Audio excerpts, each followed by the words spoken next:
रमजानुल मुबारक का मुकद्दस महीना है। हर तरफ रहमतों की बारिशें हैं। कोई बच भी जाए मगर फिर भी इस बारिश में भीग ही जाता है। लेकिन कितना बदबख्त है वो जो सूखा रह जाए। शायद ऐसे लोग जानते नहीं कि सूखी लकड़ी जल्द आग पकड़ती है। माह रमजान बरकतों और रहमतों का महीना, जब शैतान को कैद कर दिया जाता है ताकि लोग नेकी के काम सुकून से कर सकें। लेकिन फिर भी कुछ लोग हैं जो शैतान का काम संभाले हुए होते हैं। शैतान के रंग में इतना रंग चुके होते हैं कि शैतान की गैर मौजूदगी में भी उसका हिस्सा अदा करते हैं। इनके लिए रमजान का महीना ज्यादा कारआमद बन जाता है, क्योंकि सारा काम इन्हीं को करना पड़ता है।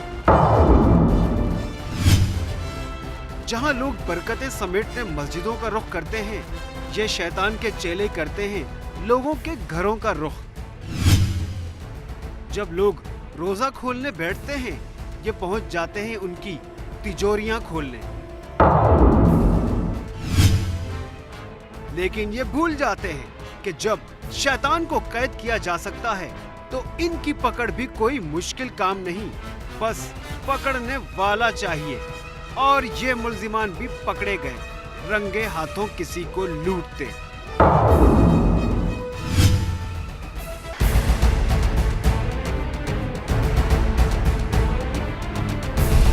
तीन अफराद थे, हम 3 अफराद मार रहे थे डकैती।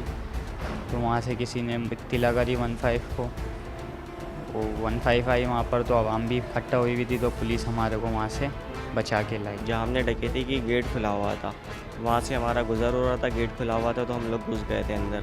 हमें नहीं पता था कि यहाँ पे एडीटी सिस्टम लगा हुआ है या यहाँ पे लोग 15 कॉल कर देंगे। तो हम लोग अंदर डकैती कर रहे थे, तो 15 कॉल हो गई थी वहाँ पे।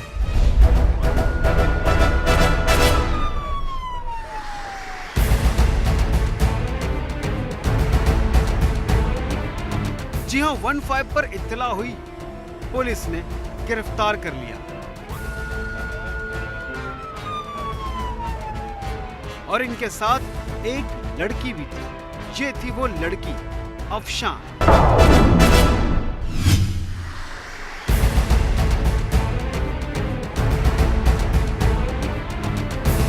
जाहिर है घरों में डकैतियों के लिए एक औरत का होना बड़ा जरूरी होता है, खास तौर पर रमजान के मुकद्दस महीने में।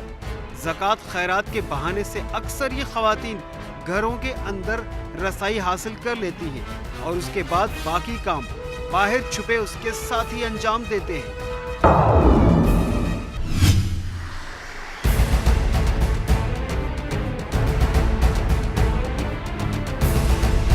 घूमने गए थे हम तो वहाँ दोस्ती हो गई थी, उससे नंबर दे दिया था उसने।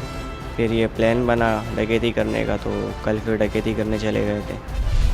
मुल्जिम वक्कास के मुताबिक अफशा से इसकी मुलाकात मज़ार कायद पर हुई, जहां इनकी दोस्ती हो गई।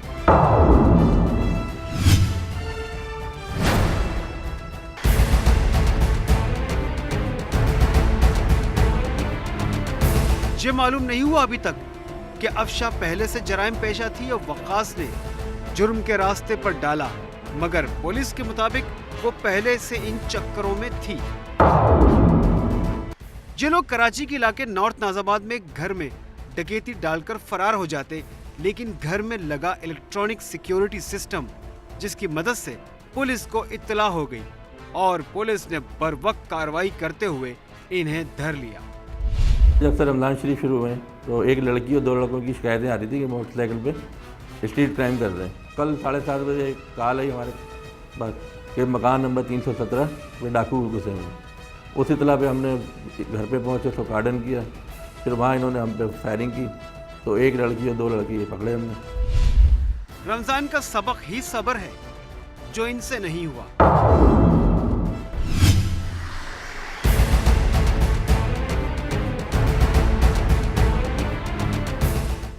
अब बेसब्री की सजा भुगतनी पड़ेगी, ईद जेल में गुजारनी पड़ेगी। लाहौर से चंद दोस्त इस्लामाबाद पहुंचे, शक्करपड़ियां या फैसल मस्जिद देखने नहीं, बल्कि उनका इरादा कुछ और था। इनमें से एक बहुत ज़हीन था, इतना तेज था कि सामने वाले को देखकर अंदाजा लगा लेता कि वो उसका शिकार है कि नहीं। ये है मोहम्मद अय्यूब। ये लाहौर से इस्लामाबाद पहुंचा है रोजगार के लिए। कहता है बीमार हूं, मगर इसे कमाने ना दिया गया, पुलिस ने कुछ करने ना दिया। इसने छोटा मोटा काम शुरू किया था जिसमें उसकी मदद 3 और लोग भी कर रहे थे।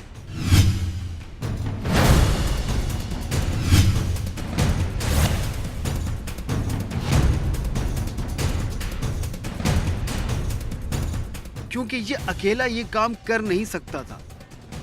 अय्यूब को एक खास महारत हासिल है, ये चेहरा शनास है।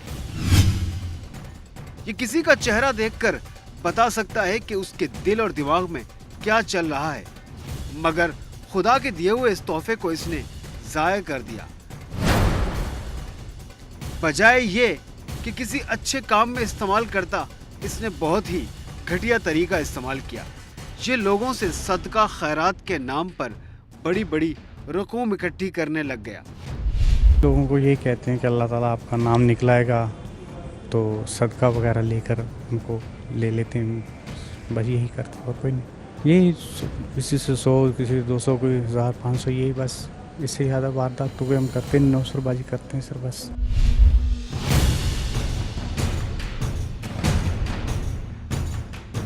और इसके साथ ही इसकी मदद करते रहे। लेकिन कभी कभार चेहरा शनासी में धोखा भी हो जाता है। मुर्गा तो तगड़ा मिलता लेकिन छुरी के नीचे ना आता। तब इसके साथी अय्यूब को पीछे करके खुद मामला संभालते और इसके साथियों को किसी खास ताकत की जरूरत ना होती। इस काम के लिए करते असलहे का इस्तेमाल।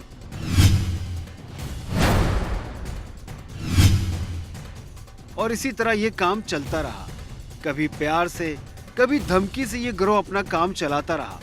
सदका और खैरात और डाका साथ साथ चलता रहा, मगर कब तक? दारुल हुकूमत में ज्यादा अरसा ये लोग छुप ना पाए और पुलिस ने इन्हें गिरफ्तार कर लिया। डकैतियाँ करते हैं और गश्त पे मैं ममूर था होली फैमिली के नज़दीक, तो शोर वाविला सुन के वहाँ पे पहुँचा। तो वहाँ पे लोगों ने इन्हें घेरा हुआ था और मज़ामत कर रहे थे वे। तो नफरी थी मेरे पास, तकरीबन 5-7 मुलाजम थे, इकबाल साहब इंस्पेक्टर साहब भी थे। तो हमने इन्हें घेरे में डाल के यहाँ से गिरफ्तार किया। मगर मुल्जिमान कहते हैं कि ऐसी कोई बात नहीं, इन्होंने तो चंद 100 रुपए खैरात ही तो ली थी। ये सदका सुदका लेंदे ने, मतलब नाम शनाम दसते हैं। तो 150 रुपया लिया सी तो वो फड़े गए। उत्थे महल्लेदार ही है ना, कहते हैं चलो पिंडी जाना काम ने कर। तो इतने आए हैं तो फिर असी तो गड्डी 'च बैठे स 2 जने। तो इन्होंने गलबात की है, कोई पता नहीं की सुनाई है कि नहीं सुनाई। बस जी दोस्त ने तो लैके आए ने, तो बंदे को 150 रुपया लिया सी ने, तो वो फड़े गए बस। होटल सुते हैं, सुबह 10-9 बजे 9-10 11 बजे फिर उठे हैं, इधर आ गए। इधर ने क्या खड़ी कर गड्डी, मैं गड्डी कड्डी है थल्ले उतरे ने, पता नहीं की गल सुनाई बंदे ने, मैं गड्डी दे विच ही कर। उस तो बाद उन्होंने कहते गड्डी तोड़ दे इधर, मैं इधर नूं आ गया। उस तो बाद मैंने नहीं पता नहीं की कीता गया। मगर पुलिस का इल्जाम है कि दूसरे शहर से 5 अफराद गाड़ियों के साथ सदका लेने नहीं आते। ये इनका पुराना काम है और मुख्तलिफ शहरों में डकैती की वारदातें करके ये वहाँ से निकल जाते हैं। इनका तरीका वारदात ये था कि ये मुख्तलिफ शहरों में आके, मसलन ये रैशी लाहौर के, वहाँ से इन्होंने रेंट पे गाड़ी ली, पिंडी आ गए।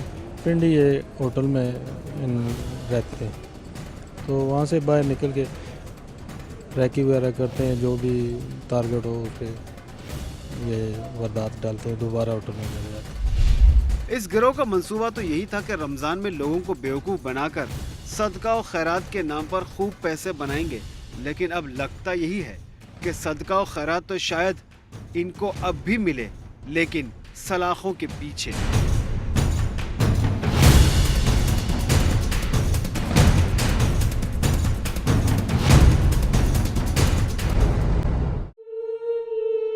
ये था आज का रोजनामचा। ज्यादा खुश होने की जरूरत नहीं कि इस बार बच गए। अगले हफ्ते इंदराज जरूर होगा, क्योंकि अजनबी का रोजनामचा पकड़ता जरूर है।